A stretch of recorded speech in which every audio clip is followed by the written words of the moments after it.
Oui, alors, première chose, nous ne pouvons qu'être satisfaits que les sociétés financières d'assurance et de gestion de biens immobiliers soient exclues des nouveaux dispositifs et que les entreprises des secteurs de l'agriculture, de la pêche et de la pisciculture soient éligibles au dispositif Impulsion Export.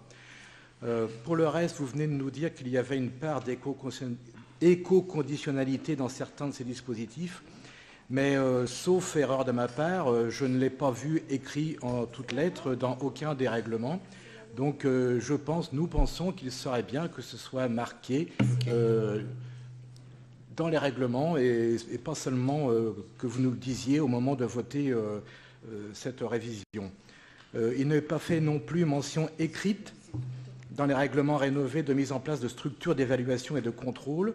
Vous nous dites qu'on demande là quelque chose qui n'existait pas dans les anciennes ex-régions.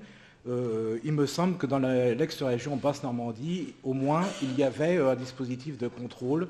Je ne me souviens plus comment il s'appelait parce que je n'étais ni élu le CID, voilà, donc ça existait. Et le fait de toute manière que ça n'aurait pas existé n'empêche pas aujourd'hui d'aller plus loin et de faire encore mieux. Bon, en juin 2016, on avait déjà posé ce problème. Il nous avait été répondu à l'époque qu'il n'y aurait plus de contractualisation afin d'alléger et raccourcir les délais d'octroi des aides et que les modalités de ces contrôles, il y en aurait quand même, mais qui seraient abordées lors de l'élaboration de SRD-E2I.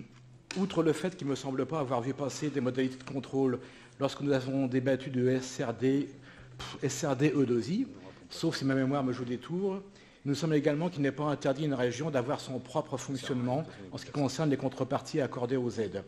Fonctionnement qui pourra aller plus loin que le simple article 6 du RGEC qui évoque le caractère incitatif de l'aide, sans qu'il soit d'ailleurs précisé de quelle incitation il s'agit. Une Normandie conquérante se doit d'aller plus loin que ces simples recommandations lapidaires. Donc c'est pourquoi nous plaidons pour deux choses qui sont dans l'amendement que vous avez sur votre bureau. Donc pour que dans tous les dispositifs impulsion, l'amendement qui figurera dans chacun des paragraphes stipule clairement que les aides accordées sont conditionnelles, les conditions pouvant évidemment dépendre du type d'aide accordée, du champ d'activité, de la taille de l'entreprise, de sa situation financière et de son implantation et implication dans le tissu régional. Et nous plaidons aussi pour la création d'un comité de suivi des aides publiques aux entreprises, ce comité dans lequel les élus et les organisations de salariés auront toute leur place aux côtés de représentants patronaux, décidera du type de contrepartie demandée en concertation avec l'entreprise concernée et il proposera des modalités d'évaluation et de contrôle et sera chargé de la mettre en œuvre.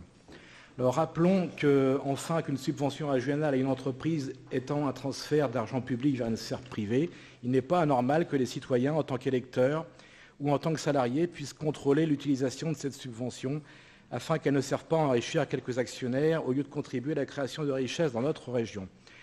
J'étais mardi dernier à la sous-commission du CREFOP chargée de l'apprentissage, réunion pendant laquelle il a été débattu de la liste des organismes de formation habilités à recevoir la taxe d'apprentissage, fraction hors quota.